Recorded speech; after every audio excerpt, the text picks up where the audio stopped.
Welcome to Joline Knits A Lot.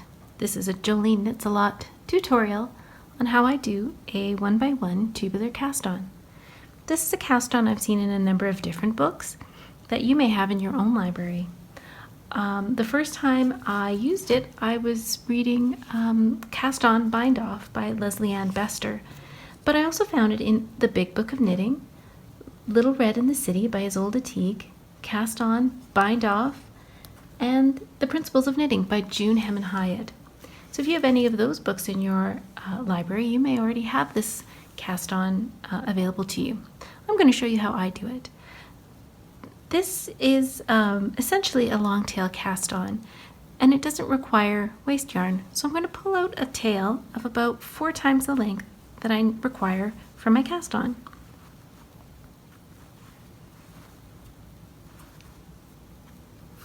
And once I have a good length of yarn, I'm going to make a slip knot in my yarn and start with a classic slingshot position. So in the slingshot position, I have the yarn, the working yarn, going over my pointer finger or my index finger, and the tail yarn going over my thumb. The first thing we're going to do is reach up and over our working yarn and over top of our thumb yarn and pull up a loop. That loop, as you can see, has a bit of a scarf on it, and it's going to end up looking like a purl stitch. Now I'm going to use my needle and go underneath my thumb yarn, over top of my working yarn, and pull up a loop. This loop is open at the bottom and it resembles a knit stitch. And that's all we're going to do until we have the correct number of stitches on our needles. So we're going to go over top of the working yarn, over top of my thumb yarn, and pull up a loop. Then I'm going to go underneath my thumb yarn, over top of my working yarn, and pull up a loop. Over top of the working yarn, over top of the thumb yarn, pull up a loop.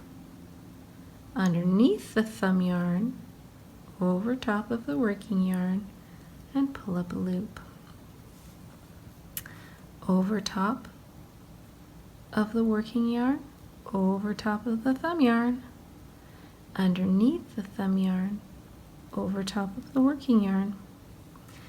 This movement becomes much more natural the longer you, or the more times you repeat it, as with anything in knitting.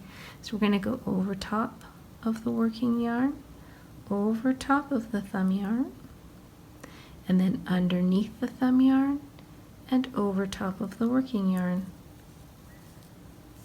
Now this cast on can be a little bit loose, and so it is helpful if you cast on with a slightly smaller needle than you might be using for the rest of your project.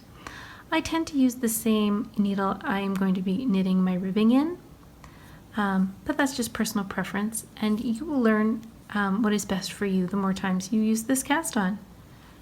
I'm going to go ahead and keep working my cast on until I have all of the stitches I need for this hat, and then I'll show you the next step. Okay, I've cast on all the stitches I need for my project, and now I'm going to be working this project in the round. If you are going to be working this cast on flat, you're simply going to turn your knitting to work in the other direction. But because I'm working in the round, I am going to get ready by making sure that all of my stitches are not twisted, which is probably the most challenging thing of any cast on. And I'm going to put a stitch marker to mark the beginning of my round. There we go. Now, this is a tubular cast on, and with most tubular cast ons, you work the first couple rows slightly differently than you would a regular cast on. And so I'm going to use my working yarn, and I'm going to knit all of the knit stitches that I see. And I'm going to slip all of the purl stitches with the yarn in the front. So I'm going to move the yarn to the front and slip it. And this is common with any tubular cast on. So this next stitch is a knit. You can see it's open on the bottom. And so I'm going to knit it. And this next stitch looks like a purl. It's got that little bump in the front. So I'm going to move my yarn to the front and slip it with the yarn in the front. I'm going to knit it, and then I'm going to slip with the yarn in the front. Knit the knits and slip the purls with the yarn in the front. I'm going to do that all the way around my cast on. Now if you were working this flat, you would still knit all the knits and slip all of the purls with the yarn in front in the same way. That's what creates that curled or tubular appearance. So I'm going to work all of my knits in this way, and I'm going to slip all my purls until I get back to the beginning of the round, and then I'll meet you there. Alright, I'm nearing the end of my round now, and I just have a few more stitches to go. I'm slipping the purls with the yarn in front, and I'm knitting the knits as I come to them. And when I get to the end of my round, I like to take a moment to make sure that I haven't twisted my knitting, because at this point I could still fix it if I needed to. So I'm just going to go around and make sure that all of my stitches are nice and even and not twisted. Excellent. I think I'm okay. So the first round we went around and knit all the knits and slipped all the purls. Now we're going to slip the knits and purl the purls. So I'm just going to move my stitch marker out of the way. My first stitch is a knit, so I'm going to slip that with the yarn in back, and then I'm going to move the yarn to the front to purl. I'm going to slip my knit, and I'm going to purl my purl, and I'm going to keep doing that all the way around, slipping the knits with the yarn in the back and purling the purls. I'll meet you back at the beginning of the round. All right, I'm just at the end of my second round, and I'm still slipping the knits with the yarn in the back and purling the purls. Now once I've completed 2 rounds of this slipping and working the stitches, I could just go ahead and work this as 1x1 ribbing if that's what I wanted to do for my project.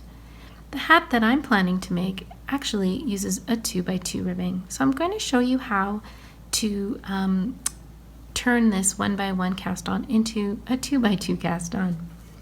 So what I'm going to do is simply knit the first stitch, which is a knit. My next stitch is a purl.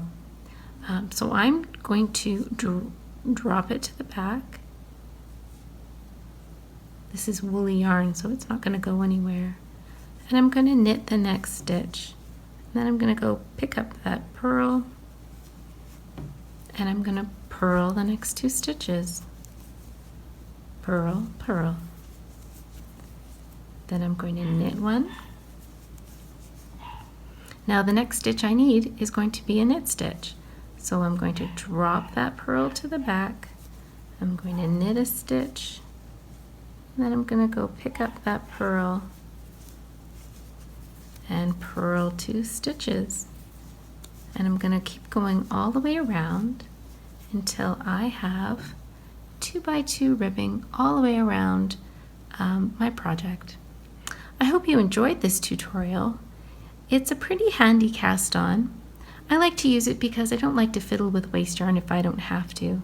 And I do like the finished edge, which I'll show you when I'm all done. Thanks for stopping by Joline Knits A Lot.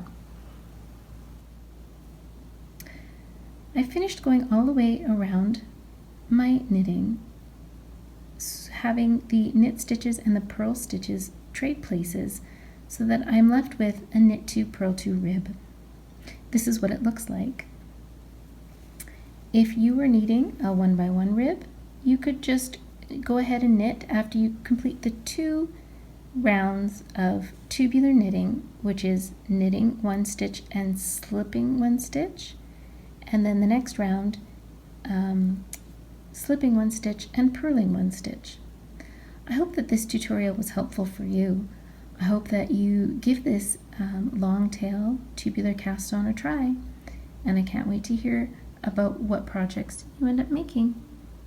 Thanks for joining me at Joline Knits A Lot.